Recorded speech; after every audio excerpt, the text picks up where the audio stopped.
I'm recording now. As am I.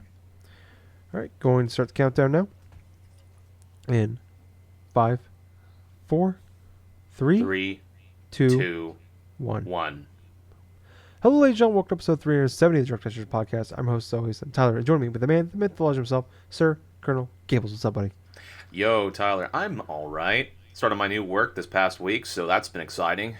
But on top of that, I've been mostly on a journey that I was not expecting to take, but I embarked on it. Nice.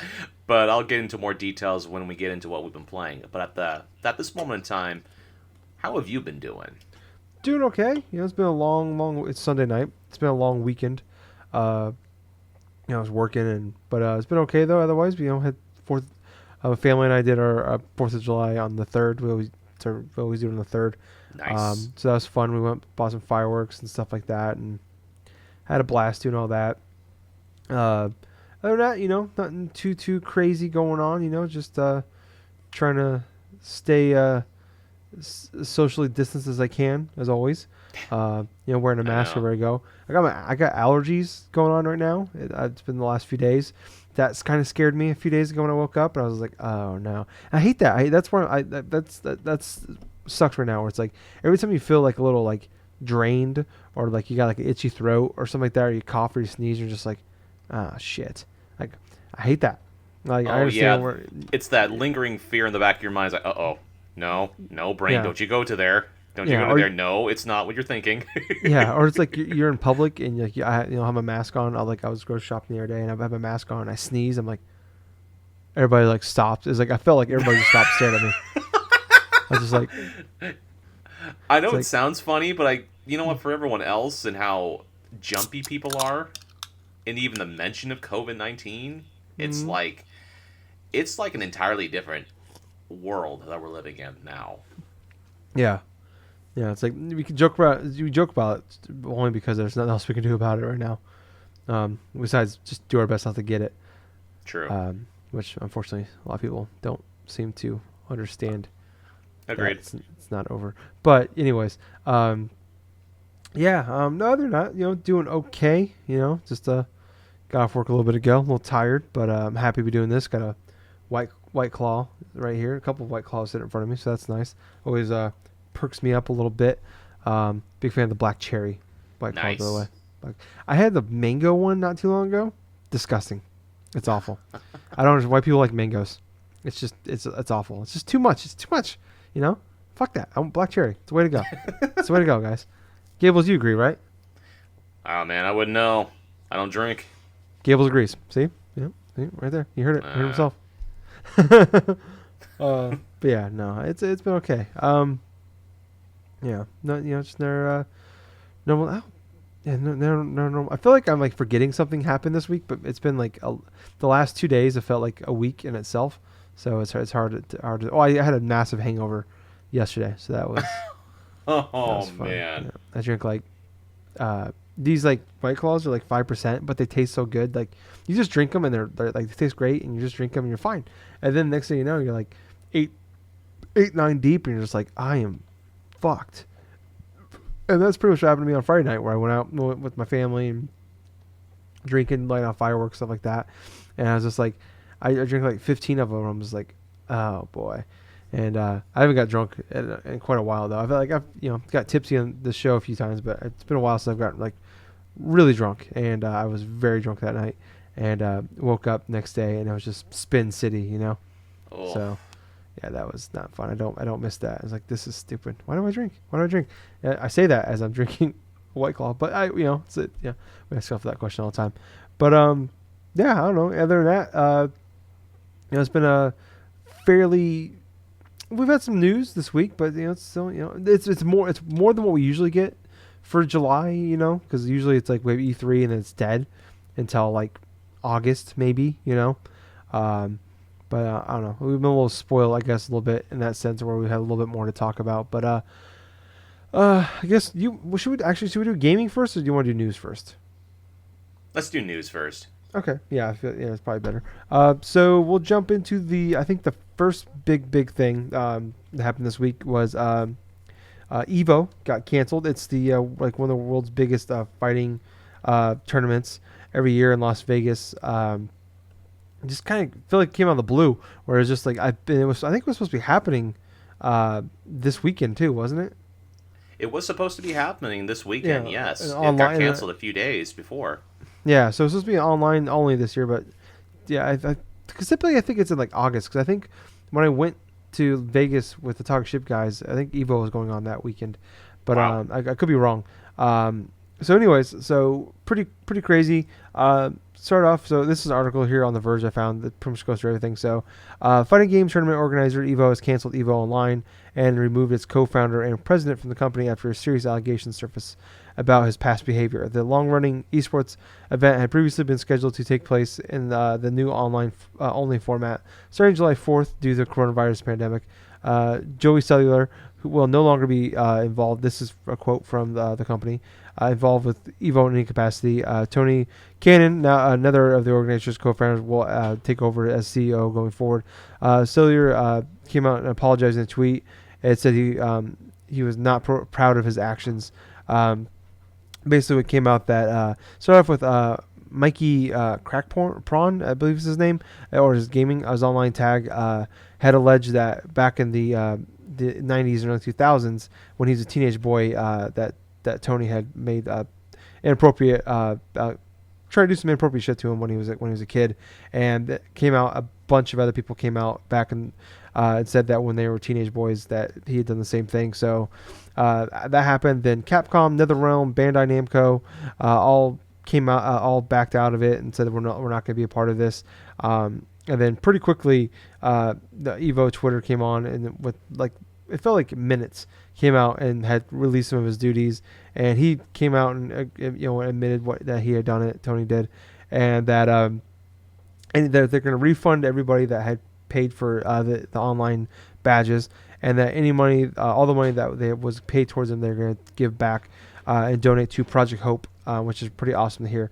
Just kind of finding some positive and a negative, but turns out this Tony Cellular, or I'm sorry, what was it? Joey Cellular. I keep saying Tony. Joey Cellular. It's Joey Cellular. I get Tony was the guy up. that's taken over. Tony's the new guy. Yeah, Joey's the old guy. But Joey's he's gone. He's a piece of fucking shit. I'm glad he's gone. But I don't know. I mean, I'm not the fighting game guy. I like to go on YouTube every now and again. I'll watch like Smash Brothers clips from like from like Evo, or like you hear some crazy shit that happened at Evo. I'll go on and check them out. There's usually some like cool announcements that come out of it too, like DLC characters or No shit, yeah. updates to the fighting games come out of it. But I mean, this is the biggest fighting game convention every year, and it's shocking to hear. Like, I mean, literally within like hours, this went from Evo's happening this weekend to Evo's canceled. What was your, because you're more into the fighting game culture than I am. What was your reaction when you heard about this? Honestly, it was a bit of shock, only because of the allegations surrounding the CEO, Mr. Wizard. But at the same time, I understood why a lot of factors led to the canceling of EVO this year. I felt that this was a great job by EVO as a company to settle things quickly by removing the CEO and appointing Tony in his place. It sucks all the way around, because even with this year being pretty much like a fog year, and with the COVID stuff going on and everything else, fighting game community stuff, yeah, the community of fighting games is very important in regards to the structure of how EVO is presented and how EVO generally goes forward, in terms of the prestige, the tournament, this and that. But I understand with all the different factors, and including the heavy accusations against Mr. Wizard and stuff, this was the natural decision, and I really liked the way that this was tackled by EVO as a company. And now they got to look for different ways to evolve this, to distance themselves from Mr. Wizard in that regards. It's going to be hard regardless, because you're going to have a lot of people that are not going to want to associate with EVO any longer because of the dark dealings that were happening underneath a lot of people's noses. I do not want to speculate. I do not want to go any more into detail in regards to that. But at this point, this is going to be sort of a restructuring, sort of a rebirth of EVO instead of a different way. It's going to be completely different next year, but at the same time, it's sad all the way around. And plus, not a lot of people were going to be attending it anyway, only because of the COVID stuff. It was switched to online anyway because of certain games not being available, certain games not working via netcode, but that's honestly the whole aspect of Evo really seems like an afterthought in comparison to what Mr. Wizard was doing. Yeah, yeah, it's fucking terrible. I bravo to everybody that's left at Evo. I mean, like it's unfortunate that one person can bring this whole thing down, but it's probably the only route they could go in this sense. Where Yeah, I mean, if it was just a rank and file employee or a president or someone like a top rank employee, maybe it'd be okay. But this guy's the co-founder of it and still running it day to day. They didn't really have much of an option, and with it being online, it's probably it's I wonder if this was a normal year and this happened, maybe it'd still go on because I mean it was just literally a couple days beforehand, and you have people literally flying into Vegas for this event. So maybe then they wouldn't have canceled it, but I mean I feel like with everything going on, like they had no real other choice other than doing it. It's awful. I'm happy that with everything going, it's been a pretty shitty year. But I mean, in the positive, it's like pieces of shit like this are being like we're seeing this all over the internet lately, where like pieces of shit are being outed for terrible things they've done in the past. People are feeling more comfortable talking about the things that have happened to them. So yeah, it's unfortunate that it's 20, 25 years too late, maybe for a lot of people, but just trying to find those positives, those things you can like point to in this year. It's like good, like this fucking guy will never work in this industry again. Probably professional career is over. I don't see where at this point where this guy can go, at least at like any powerful level. He'll never have power or anything ever again, hopefully, or he shouldn't. And I mean, it's unfortunate. Like I hope Evo can recover from this. Like like I said, I'm not a big fighting game community guy, but like it's awesome. You love to see these big things that bring people together, whether it's video games, movies, TV shows, whatever.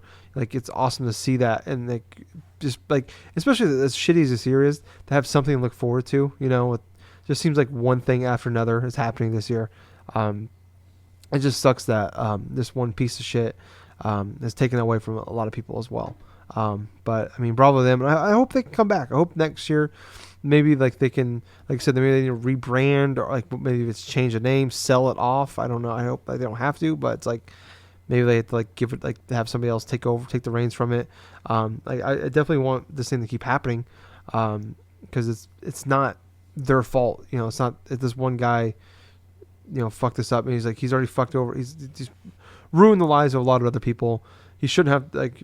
I hope that he doesn't ruin the lives of all like of the fans of this event and this industry, as well. Like, I hope that we can erase this guy. I don't know if necessarily want to erase. Like, we need to remember like he's a piece of shit and all that, but like hopefully this company can move on and still grow and prosper, and hopefully these companies will come back in time. But who knows what will happen? But yeah, I don't know.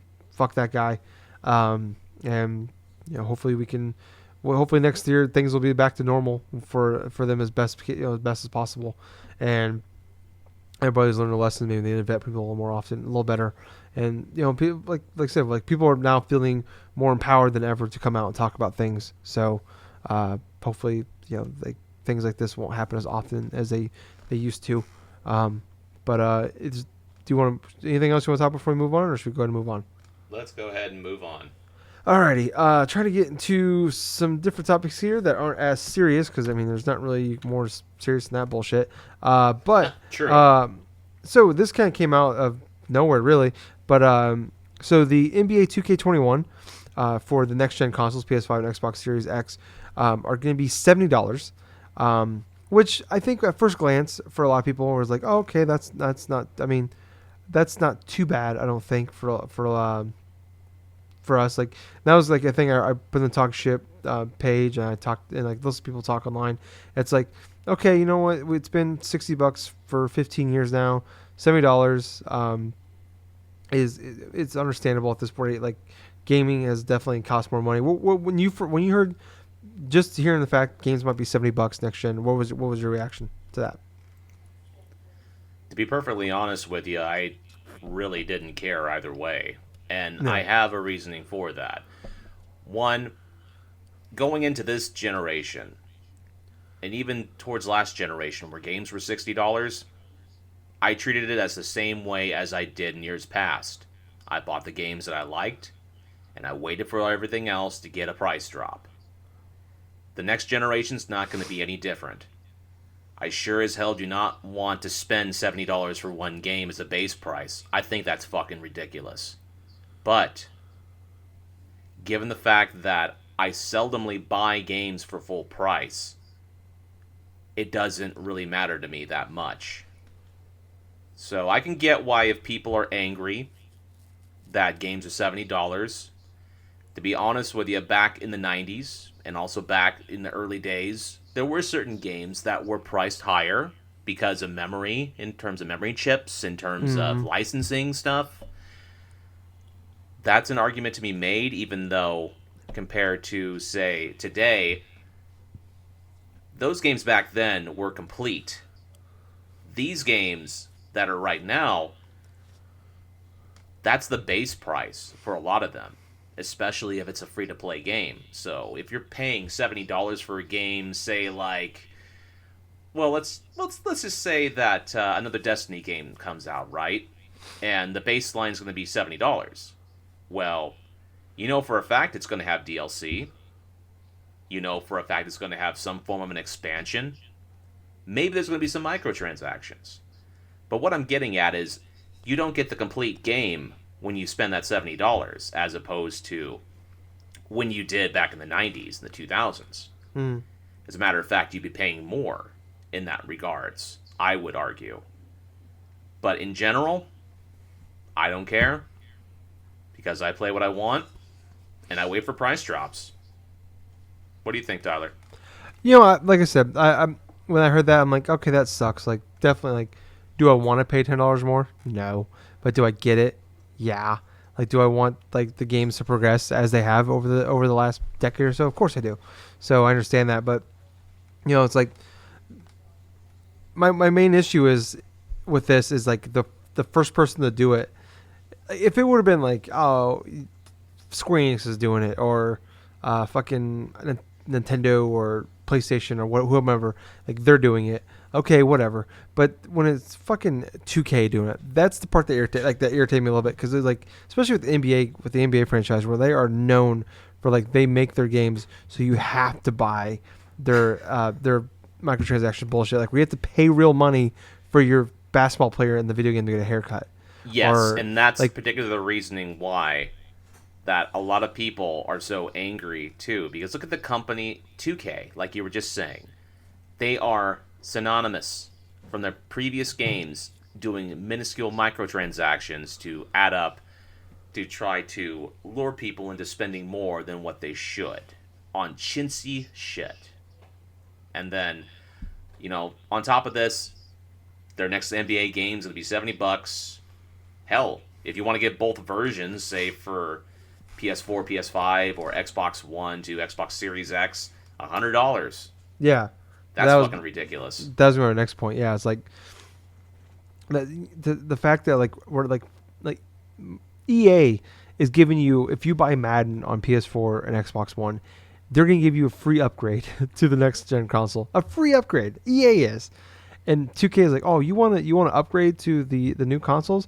Well, you got to buy the $100 edition to get that. If you no, you got to buy the PS4 and Xbox One, you buy the $100 version for that console to get the upgrade. Yeah.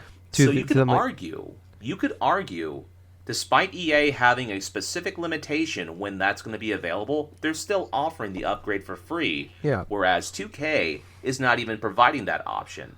They will allow you to buy their game at a decent at their baseline price of $70 for PS5 and Xbox Series X, But if you're the outsider looking in and you want both versions of the game for the system that you're going to invest with next, you got to spend $100. So you're basically Yeah. spending close to the same amount you would for two games. Yeah, it's like you're basically what you're possibly saving $30 if you're gonna say you're gonna buy the. Here's the thing with it, more so than anything, is like you're fucking over your hardcore fans more than anything. And maybe you can argue most of the hardcore fans are gonna buy the $100 edition anyways. But even the ones that just buy the $60 version, like you're fucking them over if they're gonna buy if they want to upgrade. Absolutely. And how many people do they that know that are like the cat? Because there's a lot of like that aren't like us, like that play NBA 2K, that they just buy the new one every year, like just like a Madden or anything else or Call of Duty, whatever. And they have no idea.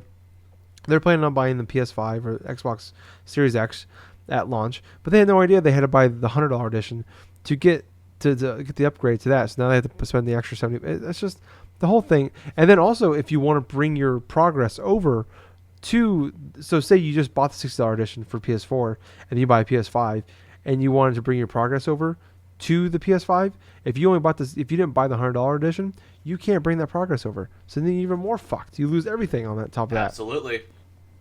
It's just, Absolutely. I don't, like I said, I don't have a problem. $70. If that's the going rate, that's fine. I get it. I understand it. I understand. I even understand that I know I don't like it, but I understand that like a lot of the microtransactions and the DLC and the bullshit that we have now in gaming, that's not going away either. Like that's gonna be around. That's gonna be around. The genie's out of the bottle on that one.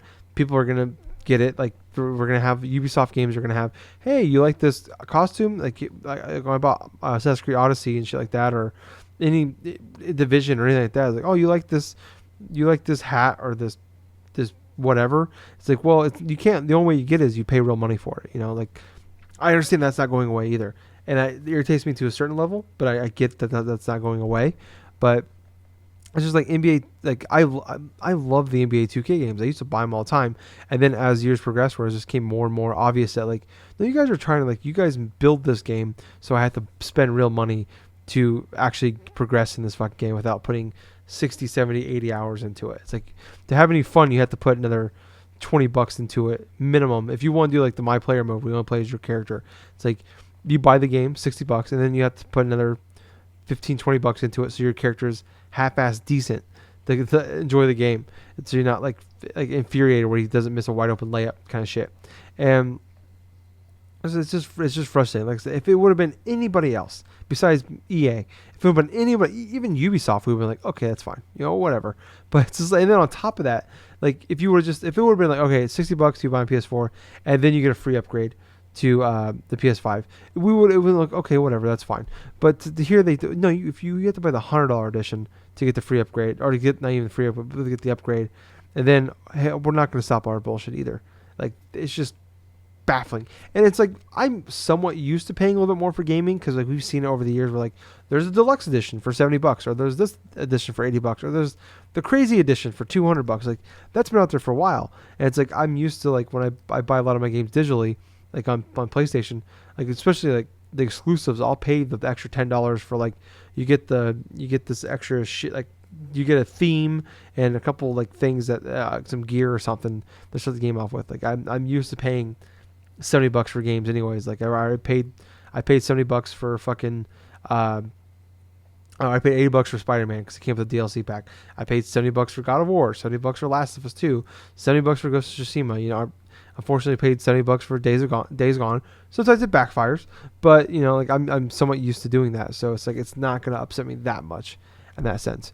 But it's just, yeah, like I said, anybody else, whatever. But these guys, it's like, fuck you guys. Like I would love, like I'm somewhat looking forward to like we get the NBA 2K20 is the PS Plus game this month, and I usually that's when I'll play it for a little bit and I get into it for a couple weeks. And it's like it's free, but I won't put any money into them because I'm like, fuck you guys. This is the only way I'll play your games, is because you guys are so fucking money hungry and it's obvious and it's disgusting. So that's where I'm at. Anything you want to say before we move on? No. All right, cool. Moving on to our next topic here. So Xbox Lockhart. It has been something that's been out there for a while now. it's supposed to be like at first people thought it was gonna be the streaming only console. Then it kind of gets turned into now it's gonna be the digital only console, kind of like what PS5's been doing or is announced they're doing. Um, but there's been a lot of crazy deep stuff that's been leaked over the past week with it. So this July, this month, Xbox is doing their first party event for the new Xbox Series X. There's been a lot of talk of like, okay, we can get a date, we can get a price. They're gonna talk about Lockhart finally. Well, it sounds like Lockhart will be officially revealed in August. It is pretty much confirmed it's the digital only version. It's gonna be slightly more powerful than the PS4 Pro, and that also the this was something that really blew my mind out of this whole thing. That I think was the biggest news story, but if anything, is that originally going into the year, the Series X was supposed to come out in August, and then the Lockhart was supposed to come out in October. Wow. Yeah, that's part of blew my mind. That's a mind-blowing rumor. Yeah, so that was pretty much. I mean, it sounds like it's not going to happen now with everything happening. It's been delayed. It's gonna be Absolutely not. That sounds impossible. Yeah, but going into the year before everything went crazy, this was the original plan. But that blew my mind, and I fucking wish that would have happened. That's something I talked about a long time ago. It was like, so you guys don't have to release the fucking consoles in November. Release them in March. Switch has proven if the games are there and you have if it's the price isn't crazy, the games are there, people will go there. Absolutely. It's like I'm like, this is something I'm saying. You don't have to release them in fucking November. And I think it's dumb to release them in the holiday season. And I understand like, oh, that's what's gonna be the hottest, but it's like the Switch came out in March. It was still the highest selling console that Christmas. Like 9 months later, still the highest selling console when it came out. That, like I said though, had the games to back it up, and maybe that's something that they needed. And I've been saying that forever. It's like you don't have to release in November. And there's been rumors that the PS5 and shit like that, maybe they'll release in October or something like that. So they can get that first wave out in October, and they'll have the next wave right before Black Friday and another wave before Christmas. But to hear that, it's like I fucking love that idea of releasing the Series X in August. And when holiday season comes around, there's this cheaper version, and we don't know what the price is going to be. There's been a lot of rumors it's going to be the $300 to $400 range for the Lockhart. In October, like bam, there you go. It's gonna be more affordable, and hopefully it doesn't piss a lot of people off because there's a lot of grandmas out there that might buy the console and not realize that you can't put discs in it. But I don't know. I mean, would you? What were your thoughts when you hear all this shit? Well, I honestly knew that we would be hearing tidbits and rumors on when Microsoft would be announcing their first-party content with a similar direct style in the month of July. That rumor has been going around for a while now. As far as the whole Xbox Series X supposed to be going through and launching in August, that blows my mind. That if the COVID stuff didn't happen, more than likely that would have happened. It would have been a normal E3. We would have heard about it. Like, holy shit, we're waiting a couple months. Yeah, but that's something. Real quick, I did forget to mention that it was originally supposed to be revealed in June. The Lockhart was. So. Oh, okay. Well, honestly, thinking about it, there really isn't. Honestly, if you're going to be releasing a console in this type of environment right now, their main intent is to release before the PS5. And there have been rumors suggesting that the Series X is going to be releasing before the Lockhart console. We know Lockhart is there. We've known about it for quite a long while. Yeah. Hell, Sony's known about it enough to release a second version of their PS5. However, alternative version, let me just say that. But as regards to Series X potential launching, hell, I wouldn't be surprised if they bumped it back a few weeks and we see it in September. That's what I would think. Think of it this way. You release this premium console, the Series X, in September. It probably gets delayed by about a month. Maybe they were supposed to be releasing it in early August originally. But in regards to Lockhart, release a day and date with the PS5. maybe in October, maybe in November, maybe a week or two before Black Friday. In regards to this economy, I would more press to see that they would more aim for. They probably would have aimed more for Black Friday, give or take. Because think of it this way: if the rumors are persistent and Lockhart is supposed to be significantly cheaper than the Series X, well, what would you buy during the holiday? Especially if it's during the Black Friday. Would you want a rumored $500 or $600 PS5 and maybe a digital version at $400, or do you want an Xbox Lockhart that could be around the same price as a Series as a baseline PS4, Yeah. like at $300 or $250? Same price as a Switch. Yeah, quintessentially the same price as a Switch. That honestly, I could see happening. It would be entirely possible. But other than that, I'm not too sure what else I can think about. Because that's the first thing that pops to my head. It's like the whole Series X thing supposed to be releasing in August and everything else.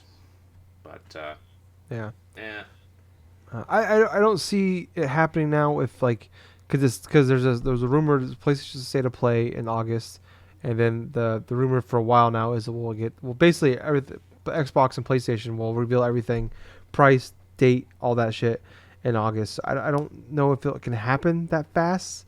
But we saw Nintendo do it when they announced it was like mid-January. They revealed everything for the Switch and released it March 3rd. But this is a different year, different time. These are gonna be more expensive.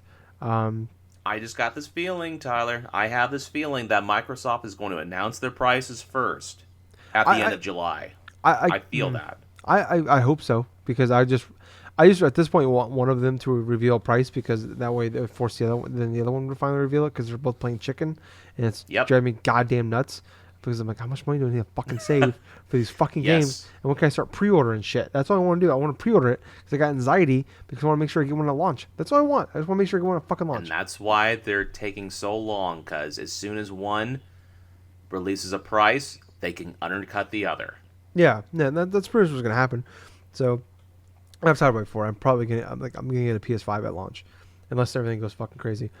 And so I'm hoping the Xbox reveals it first because that means the PS5 will probably be $100 cheaper for all of us. So, but yeah, I don't know. It's just, man, like I said, I love that idea. Like, release it in August. Like, that's fucking awesome. Man, like that only that can happen. Like, and it sucks now. We're gonna have to wait till, fucking what 7-8 till 2028, 2027, for them to possibly do this again. Well, I guess we'll probably have a mid-generation jump as well, like we did like this year. There will be a mid-generation jump, Tyler. So maybe Let's we'll do it. Let's not kid ourselves here. It's going to be similar to the last couple of console generations, including this, where it's going to be like a mid-refresh with different revitalized consoles. Yeah, you're right. We'll probably have the PS5 Pro and all that, and the Xbox One XX or whatever, or Xbox Series Triple X, or whatever the fuck they want to call it. Which I'm fine with. And maybe they could play with it then. Like, that'd be cool. Like, hey, we're going to release this in fucking April. Or we're going to release this in fucking July and see how it does. And I'm sure we'll do just fine. But, I don't know. I mean, I hope you're right. Like I said, being July. And the rumor is it's going to be like July 23rd. That will happen. But I have doubts about that because of this reason. Xbox has revealed their Summer Games Fest event. So starting July 21st through July 27th, they're going to put a bunch of demos on their on the Xbox store. There's going to be 60 brand new game demos for upcoming unreleased Xbox games that you can check out. They'll only be available for that week, so you can't play them anymore after that time. And they said they're not normal game demos. These are going to be games that are sometimes not completed. They might be a little buggy. It might be kind of goofy, which is kind of what it sounds like. It's basically like they said it's like stuff you would normally see on the show floor at like an E3 or a PAX, where it's like these games are fully done. But like for the most part, people like, it's like people that go to these events, they understand it and know it's going to happen. Or it's like these games are going to look a little funny. They might have some bugs and some glitches in it, but they understand that.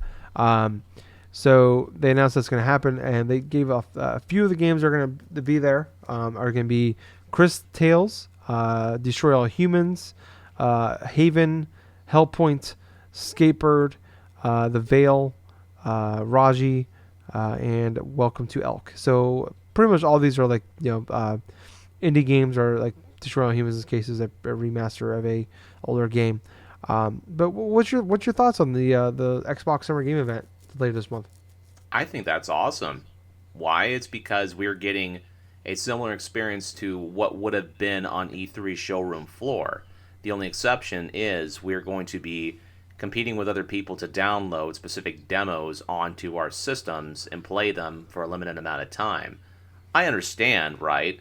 However, in regards to what games are going to be on there, they have announced what some games are.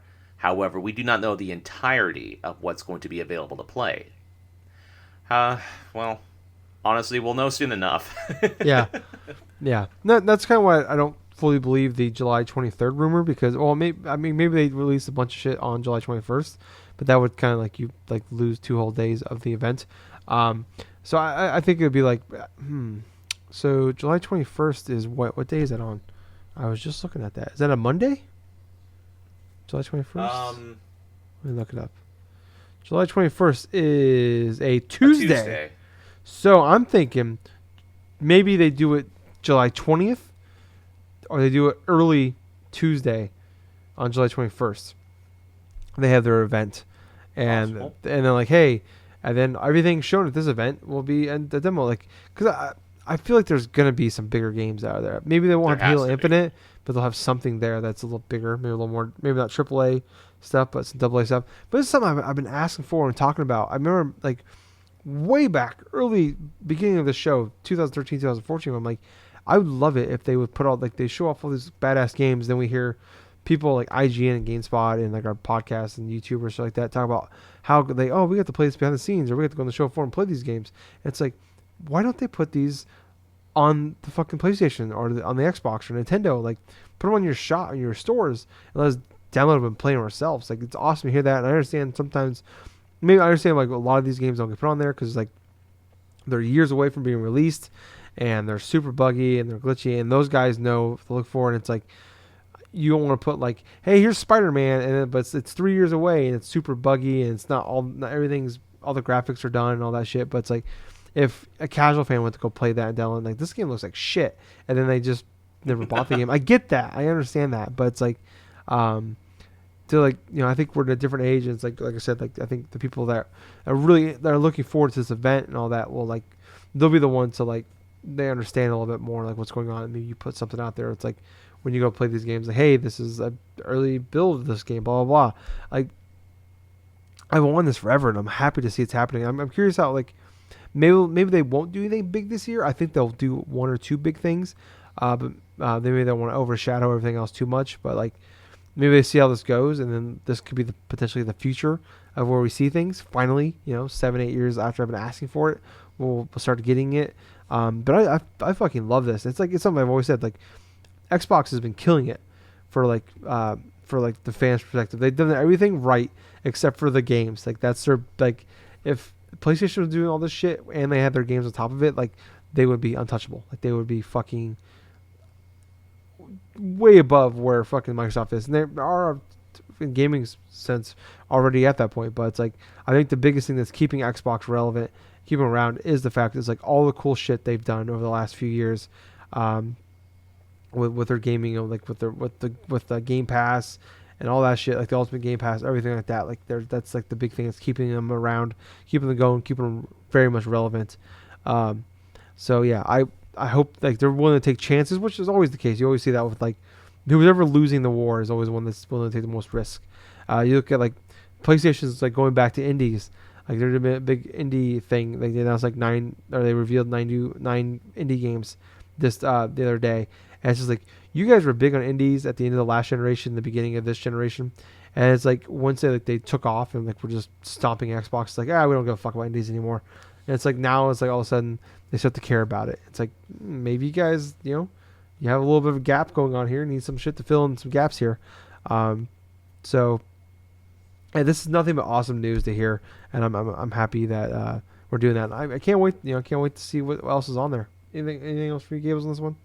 No, I'm good. Okay. Well, then, we are going to move on into our actual, what we've been playing this week. Gables, what have you been playing? Like I mentioned earlier, I embarked on a journey that I did not think was going to take place. To give a little bit of a backstory, on YouTube a couple of nights ago, earlier on this week, I watched a YouTuber by the name of JRose11. This guy has been going through playthroughs of Pokemon games for the better part of a year and a half. Predominantly, he's taking on challenges where he will do solo run challenges. He'll try to attempt to do damageless challenges and this Oh and wow. that. So to give a little bit of background on it, this guy J Rose 11 has done things like solo the entirety of Pokemon Red or Red and Blue with Charmander or Squirtle or Hmm. Bulbasaur, not evolved, not evolved at all, no healing in between battles. He's done runs with, say, Ghastly and Abra. Well, here's the thing. What he does is uses this little Game Shark, right? He uses an actual game cartridge. Doesn't use save states or anything. So what he does, in the better part, in better sense of the word, is he types in a code which will replace the Pokemon that you choose at the beginning part of the journey with the Pokemon that you want to go and do. So he's gone through the complete game with Ghastly, with Abra, with all sorts of various other Pokemon. And while I was watching quite a few of these, I was really intrigued with how he was progressing and how he would use different strategies, utilizing what he had to contribute to his playthrough and what made things obviously very frustrating, very difficult. An idea popped into my head. Well, I want to do something similar. So I look at the games, I'm thinking to myself, what's a Pokemon game that I really know inside and out? Oh, okay, Pokemon Gold. Gold and Silver and Crystal, the Generation 2. I've played through Generation 1 a bunch of times. I really didn't have any desire to play it at that point. So another idea popped into my head. It's like, hey, can I solo run the entirety of Pokemon Gold with Chikorita? And then that idea festered in my head for a good solid hour before I'm like, you know what? I'm gonna fucking do it. So what did I do? I pulled out my 3DS case out of my closet because I have it in the top of my closet. Unzipped the fucker. Pulled out my 3DS XL that I've had, my burgundy one. Got it plugged into the charger and everything. Charged everything up. Started my journey through Pokemon Gold with Chikorita. Going into this, I had a couple of ground rules. One, Chikorita could not evolve at all. So, no Bayleaf, no Meganium. Second, I did not want to heal in the middle of battle. So I forbid myself from even using status curing moves. So any type of potions, any type of status moves, any type of berries. By doing that, I realized from the get-go that there were going to be plenty of difficulties from the beginning portion of the game. So I started things off. I picked my Chikorita. I leveled it up to level 10 like I generally do with a starter through my normal playthroughs. Face my rival. Okay, no difficulty whatsoever. Go up to the first gym. I leveled up my Chikorita by going through Sprout Tower. I was able to take out the Bellsprouts with using Tackle. So Tackle was one of my moves that I used a lot up until I learned a couple other different types of moves. I'm pulling up the move list here from Chikorita from Gold and Silver. So I had Tackle and Growl, right? I got up to where I learned Razor Leaf and Reflect. I believe when I first faced off against the first gym leader, Faulkner, I was at level 15, 16. Oh wow. So I already had learned Poison Powder and this and that. The beginning part of the game, you're going to earn plenty of experience. And because I did a little bit of extra grinding, yeah, you know what? I went ahead, took on Faulkner. What's hilarious? I faced Faulkner for the first time, beat him, accidentally dropped my 3DS. That's something I don't do. I was in the car. I was playing in the passenger seat. And I dropped my 3DS, and what happened? It reset my fucking game. Oh shit. So I had to Go back and redo the gym battle. I lost the second time to his Pidgeotto because it used Sand Attack, decreased my accuracy, and it was able to go through. So the third time, I beat Faulkner. So Faulkner wasn't an issue, hardly at all. Now, I went through that, I believe it was like the... No, it wasn't a forest or anything. I went through a cave. I went through and progressed. I made my way to Azalea Town. Did a lot of the various events there. But I ended up with Bugsy, the second gym leader. At this point, I was at level 19, so I figured to myself, you know what, I'm going to try the gym trainer and see if I'm able to beat him. I beat his gym trainers. When I went up to face off against Bugsy, I was able to take out his Metapod and his Kakuna fairly easily. I earned quite a bit of experience, but all that changed when I had to face off against his Scyther. Now, Scyther's interesting. Yeah, Scyther's very interesting. He's at level 16.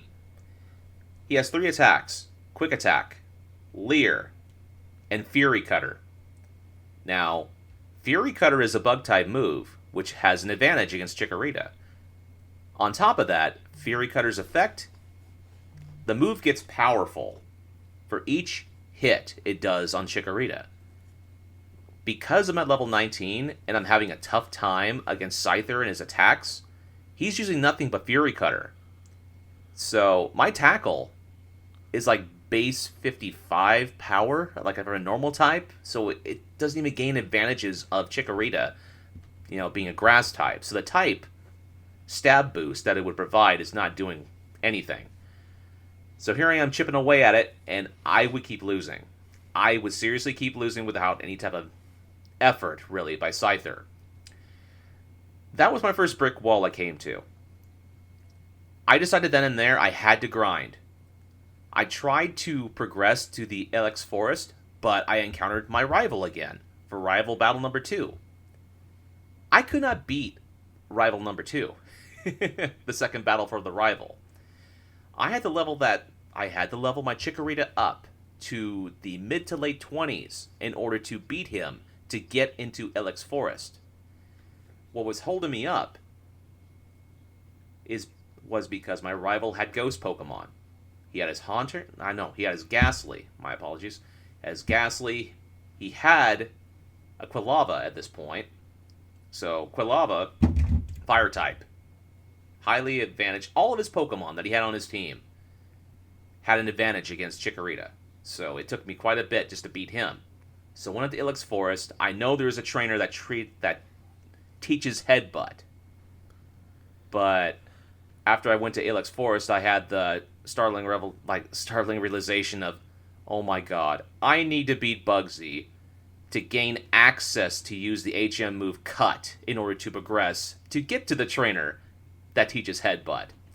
So I had to level up my Chikorita again, knowing I could not get and learn Headbutt. I leveled Chikorita up to level 29, where it learns Body Slam. Better base power move than Headbutt, by about 5 points. It's 100% accuracy. However, it has a 30% chance to paralyze. Went over to Bugsy at level 29. I beat the Scyther, finally. I finally progressed because I had a powerful move that was not Tackle. Now, advancing on, go over to Goldenrod City. Believe it or not, I beat Whitney the first try with Chikorita.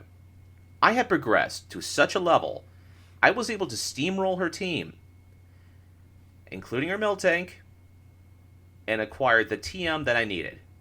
And I was not aware that I needed it up until then. Attract. Attract is a move that comes into play later because there's something about my Chikorita that I chose that was completely different than what usually ends up happening. So, the Chikorita that I had chose the beginning portion of the game, turns out is female. In order to get a female starter, it is a 10% chance. a 10% chance to get a female starter. I happened to do it on the first try. So because Chikorita is a female, I teach it Attract. Progressing on, I go and do the other types of single player events until I come up against Morty inside of Ekritique City. All of he has is ghost Pokemon. I was stuck on Morty for a better part of an hour because all of his ghost type Pokemon know Curse and Spite. Curse is a ghost type move. Basically, for Curse to work on a ghost type Pokemon, they have to sacrifice half of their health in order to place a curse on your Pokemon, which whittles down their HP by a lot each turn. So I would be losing to Curse, or I would run out of PowerPoint moves with Spite. So I had to level up again. I think I was in my 30s at this point. I finally steamrolled Morty. Now going to gym battle number 5, we had Chuck. He was the second most easiest out of the entire gym leaders that I had faced up to that point.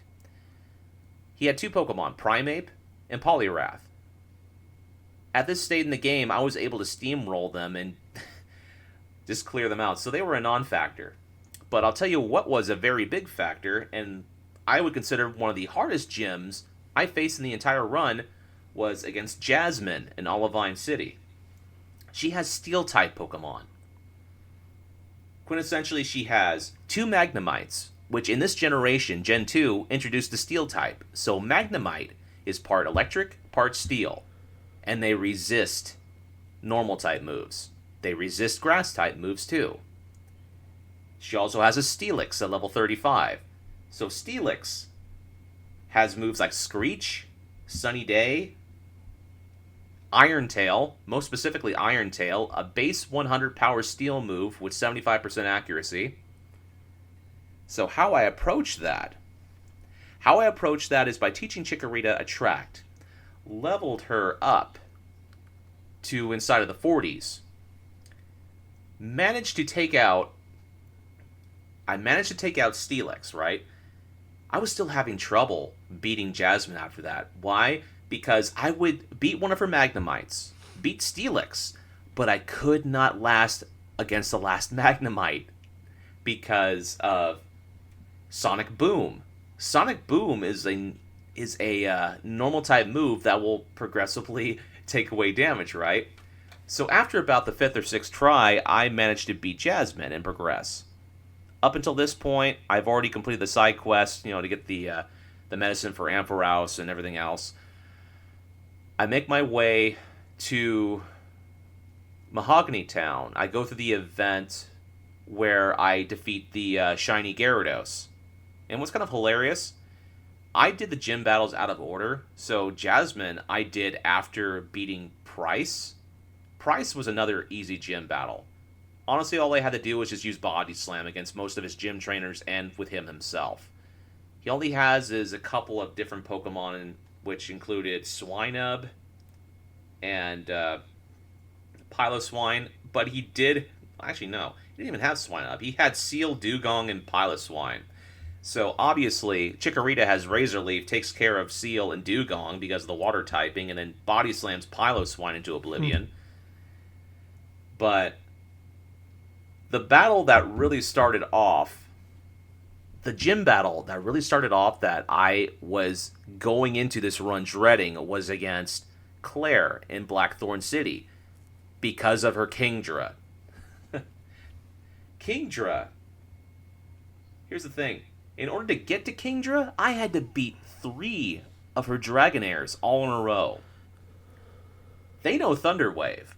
If I get paralyzed, they're going to outspeed me, and they're going to use moves like Surf, Thunderbolt, Ice Beam, Dragon's Breath.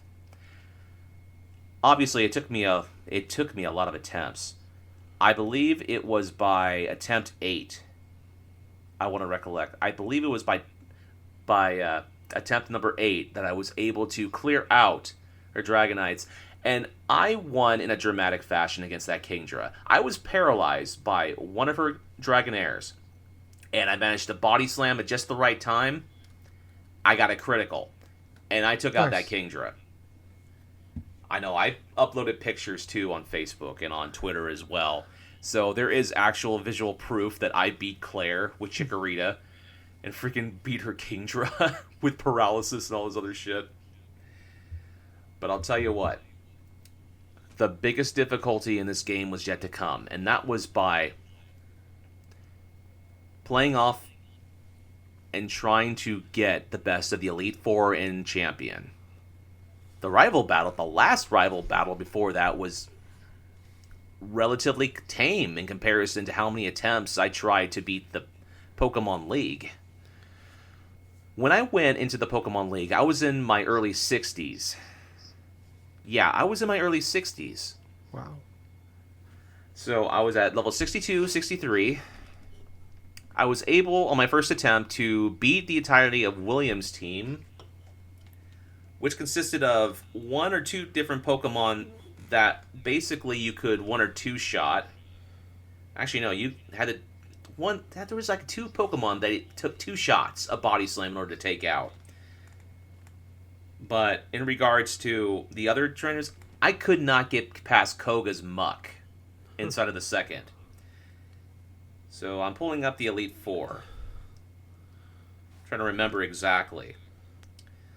Alright, so for Williams, during my first attempt, I was able to one-shot the Xatu at level 40 with my Body Slam. Was able to one-shot Jinx, two-hit KO the Executor.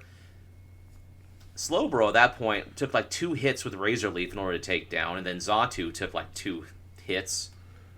Like I said before, Muck, I fell to Muck. But I got so frustrated with it that I started leveling up. And I tried it again at level 73. So I leveled Chikorita up to level 73. I got a bit further. Actually, I got past Koga. Got past Bruno. Let's see. Bruno with his fighting types. I was able to get past Karen, the dark type Elite Four member, with her Umbreon, which took about two shots. Her Vileplume, which would paralyze me, but I got past the freaking Vileplume. What's hilarious is the first time that I won against Karen inside the Elite Four, I almost lost that battle because I pushed the button and selected an attack too soon before I initially wanted to, and I selected Body Slam instead of Razor Leaf against her Gengar, which almost cost me the entire fucking match because I was only down to about 10 HP. But that was like attempt number freaking... God, even to get to that point was like attempt 5 or 6. But I'll tell you what was really stumping me. Now, up until that point, I was using the moveset of Body Slam, Razor Leaf, Attract, and Reflect. All those moves were really good, honestly. But I was only able, even at level 80, I was not able to defeat Lance with my current set, with my current things. Because what would happen is I would get up to Lance. But I would be two-shotting his Gyarados, which would either set up Rain Dance or try some sort of water attack that was resistant. I go against his Dragonite, his first Dragonite. The fucker has 3 Dragonites on his team. His highest being at level 50. So the first Dragonite I face would know Thunder Wave. So Thunder Wave would paralyze me. Yep. I'd lose the speed advantage. I would two-shot it. In comes Aerodactyl. Aerodactyl would whittle down my HP. I would be able to take down the Aerodactyl, but I would be immediately set up with his Charizard to hit me with a flamethrower to whittle down the rest of my points. After much deliberation and thinking on my part, I had no choice. I had to grind even more. So I grinded Chikorita up. I grinded her up till around 92. So I went from going into the Pokemon League at my early 60s and grinded all the way up to my early 90s. It took me 30 levels of grinding. I did it in between watching YouTube videos. I did it in between watching certain things, so the grinding didn't was not as monotonous as it could have been. The last form of grinding I took last night was, well, actually no, it was a few nights ago. I grinded, yeah, I basically grinded until level 92 because I had realized through my last attempt with the Elite Four that in order for me, even at 91, I was not one-shotting the Gyarados because it would leave, I kid you not, 10 HP left. That's all it took. Then I looked at Chikorita again, and I noticed a couple things. One, I do not have a held item that's going to power up normal type moves. I had to swing back, go back to the Goldenrod City radio tower, because after I cleaned out Team Rocket through their takeover, I forgot to talk to that one lady inside of the radio tower, this NPC that'll give you Pink Bow, which will increase the power of normal type attacks by 10%. So I needed that. When that didn't work, while I was in my mid-90s, I knew something was up. Okay, what am I doing wrong? So I go onto Cerebi.net, a website I've loved to use for a long time. Checked out the moveset. Checked out what TMs Chikorita can learn. And then it dawned on me.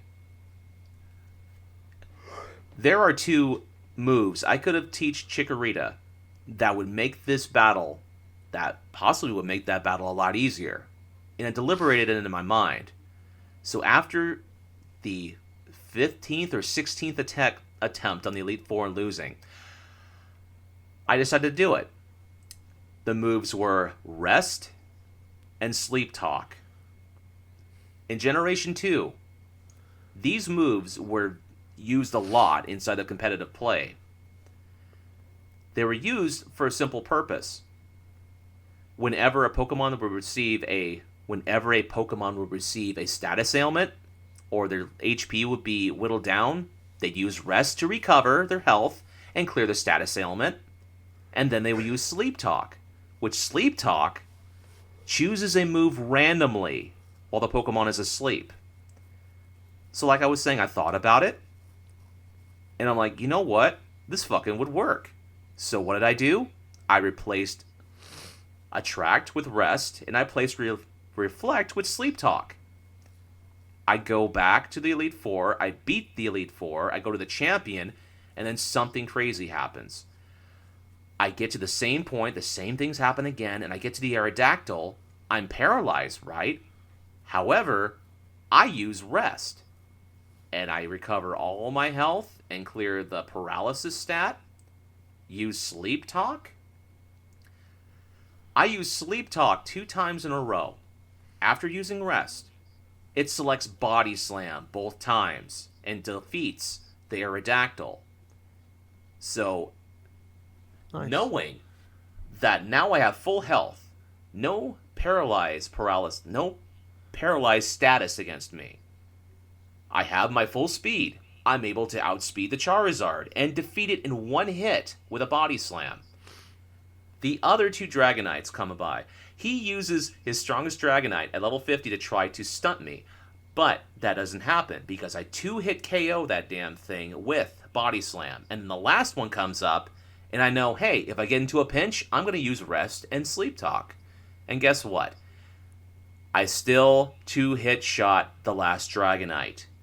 And I win against Lance, the Pokemon champion. So honestly, as soon as I did that, I set my 3DS on top of my laptop here. I'm listening to the end credits. And I have the biggest sense of relief. Literally floats off of my soul. I sat in my computer chair like I'm doing right now for a good solid 5 minutes. Just kind of reflected, it's like, holy shit, I did that. I accomplished taking Chikorita all the way from level 5, beat the entirety of the gym leaders in Johto, go through Team Rocket, beat my rival, swept the Elite Four, and the champion, because the reason why I did the Elite Four and champion all in a row without any type of save states in between is because I wanted to go through the Elite Four and champion all in a row.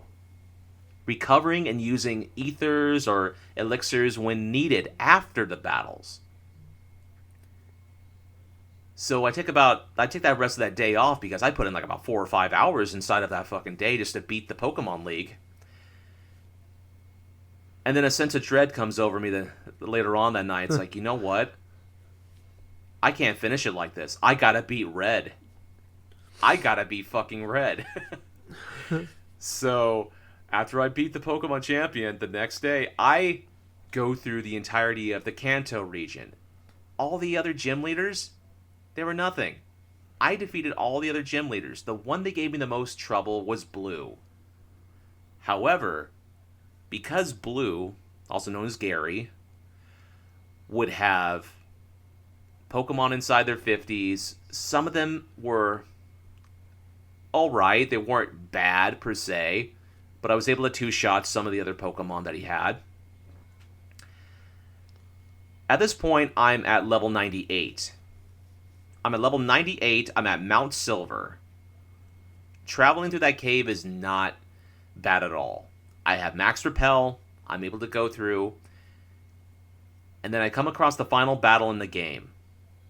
I'm facing off against Red. First attempt I have against Red and his team.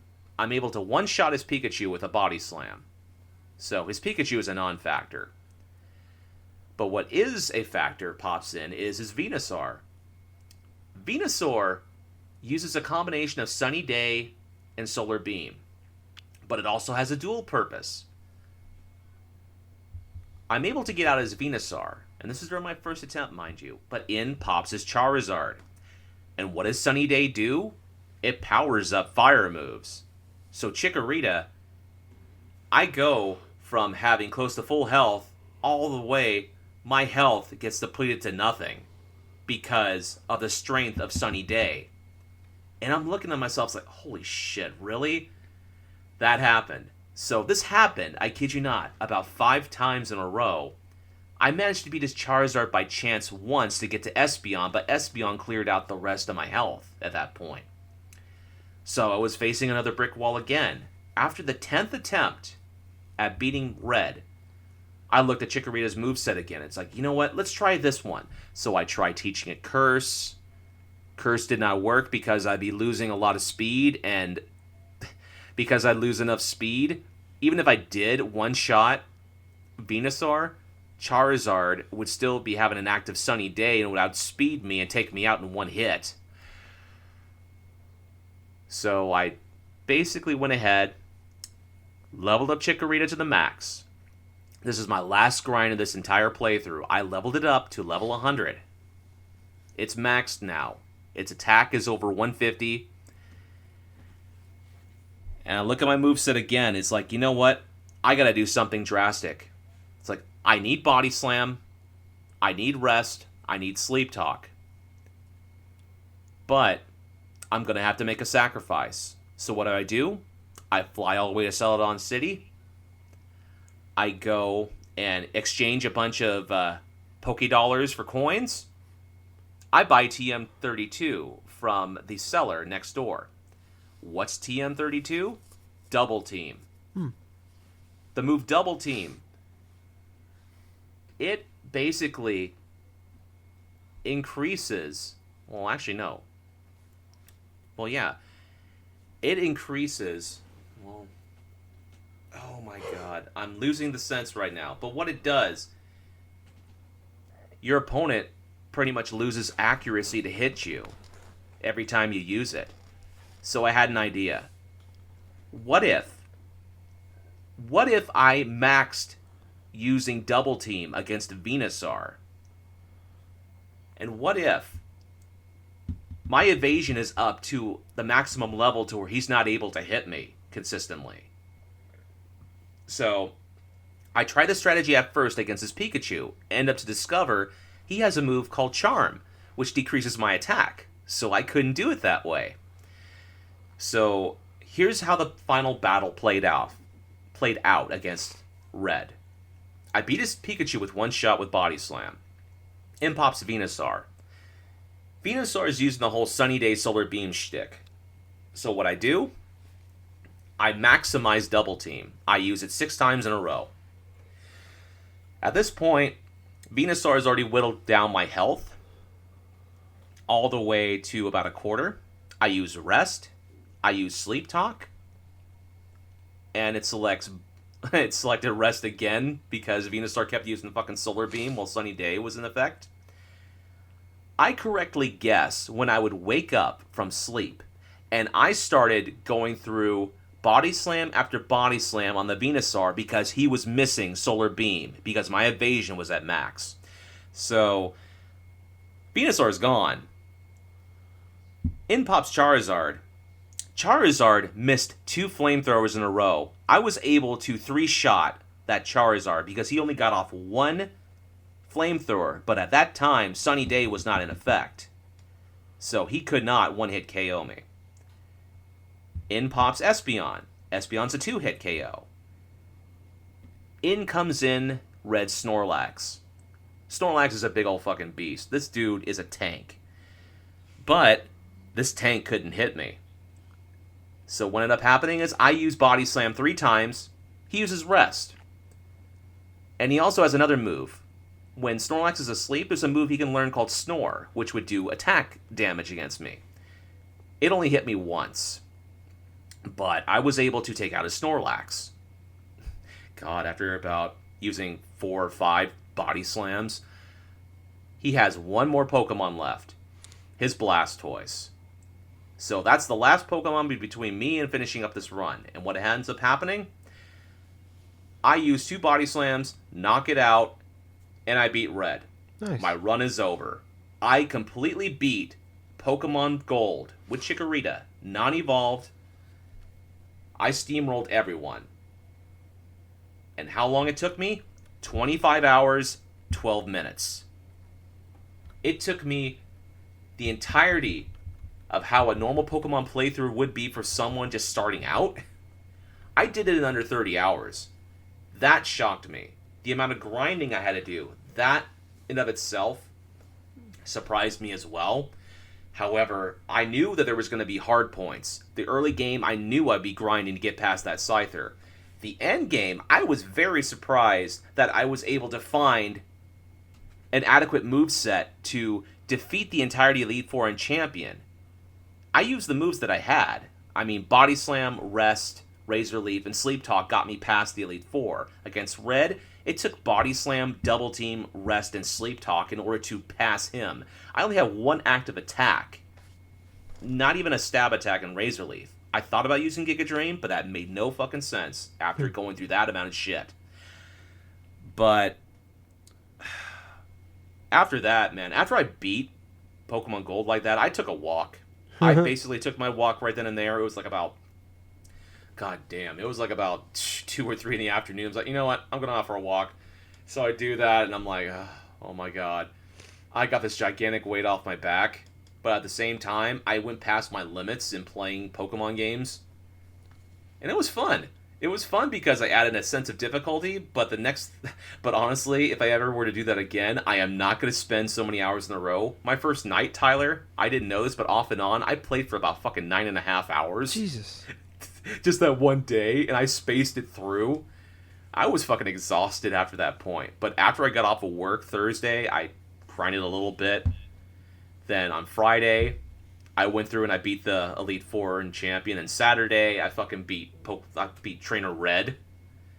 God bless. I spent like about a good solid 4 days on that damn thing. But yeah, I definitely am going to take a different approach the next time I try it. Even a remote attempt. Even if I don't ever want to do that again, I mean, hell.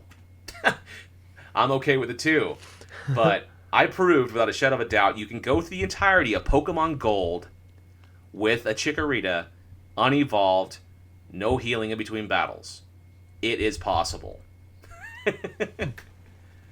Well, damn, dude, that's awesome. I would have gave up after like gym battle number 2, probably. But dude, that's the thing. And it goes back to what I've been learning more about, is like delaying gratification in regards to certain things that you would normally do.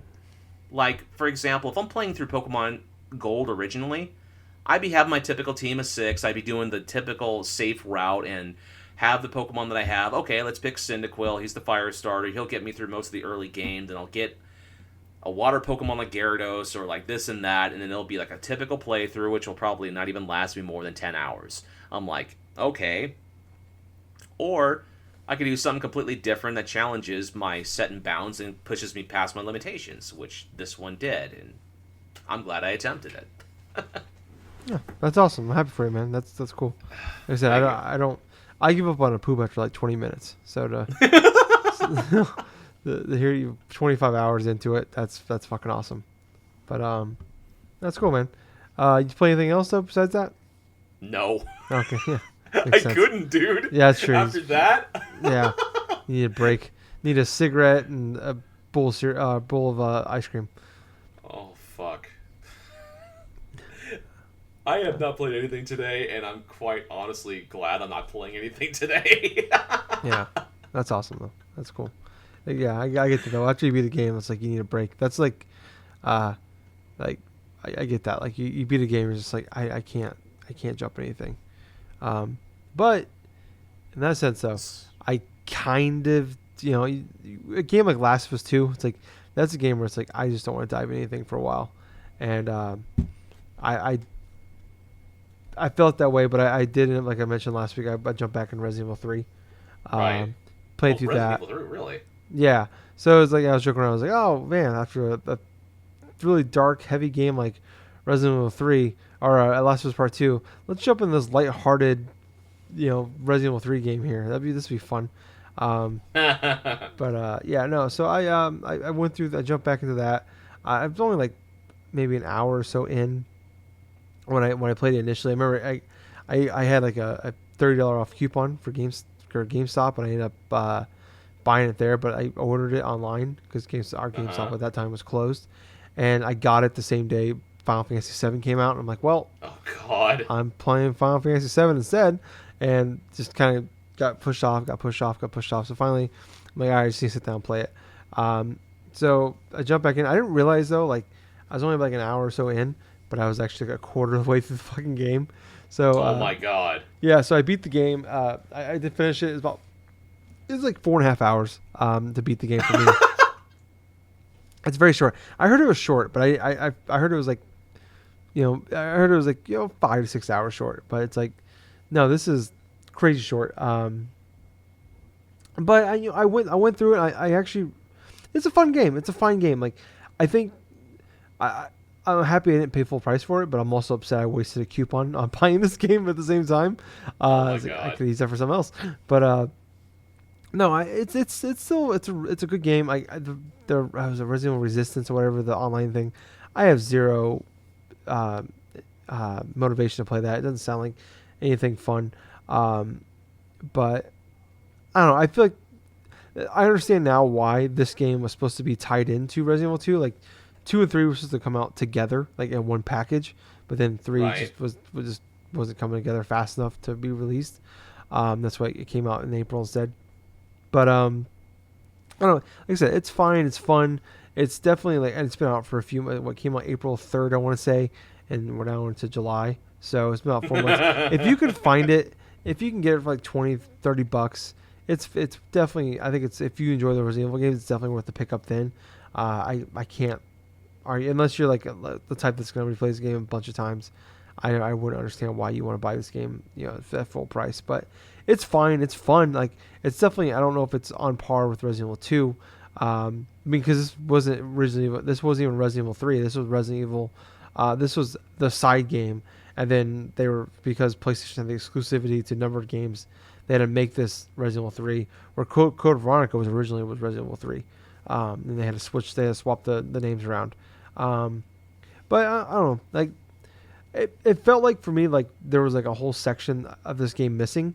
To me, I felt like there was like a middle section that was just gone. Like, it felt like like it just went straight from like, all right, boom, A, then we're already at Z. It's like, okay, what happened to like, I feel like we did a little bit of B, some C there, then we just skipped from D all the way to Z, and it's like, where the fuck did everything else happen?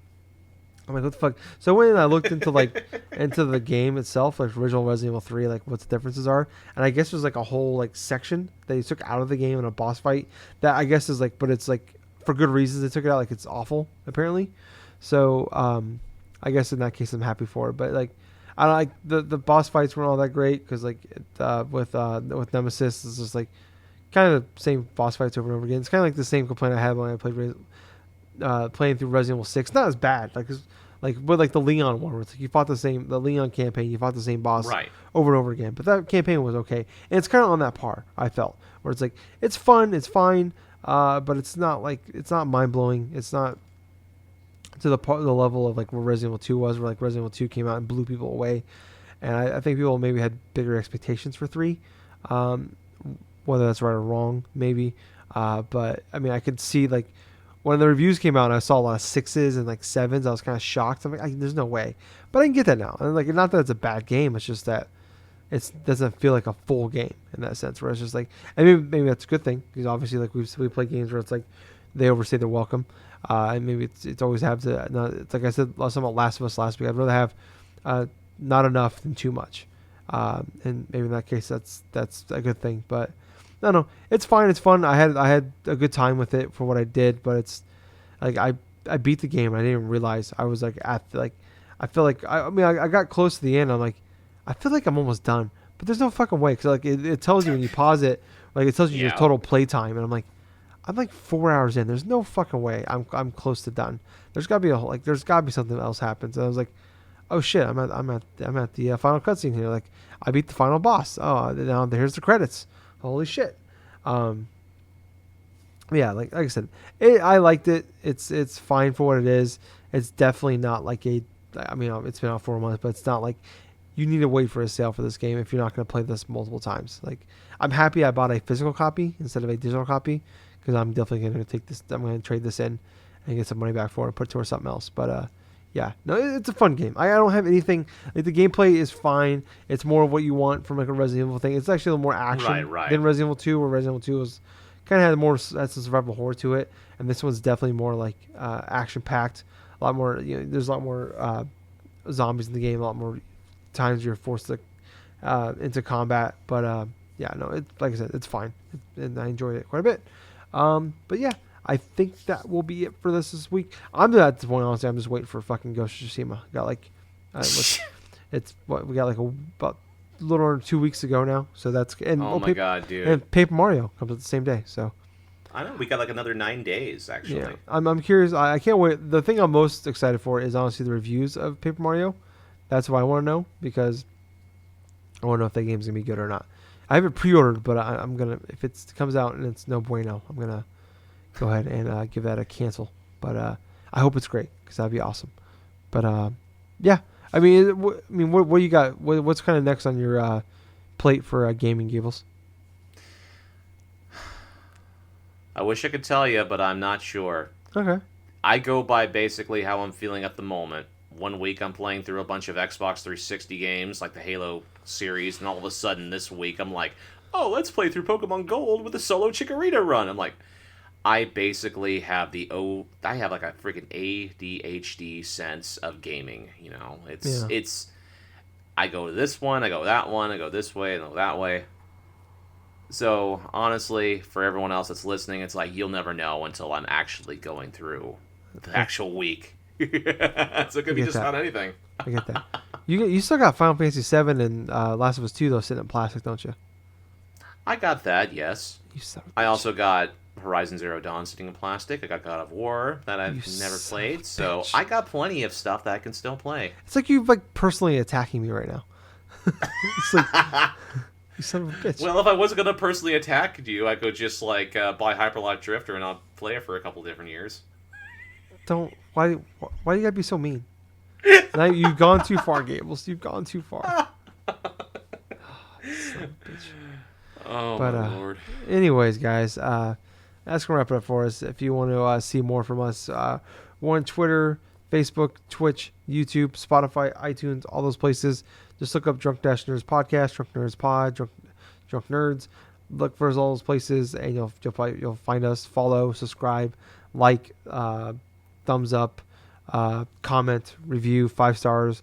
Whatever you can do to help us, we really would appreciate it. Also, twitch.tv/Colonel Gables. Check out Gables there. But I was your host. I was Tyler. And this has been Colonel Gables. Until next time, everyone, stay safe, wash your hands, wear masks, you dirty Yes. things. Yes. And most importantly of all of that, thank you for listening to another fun-filled episode of the Drunk Dash Nerds podcast. Hey, Gables. Yeah? Too sweet. Too sweet, man. Bye, guys. See ya.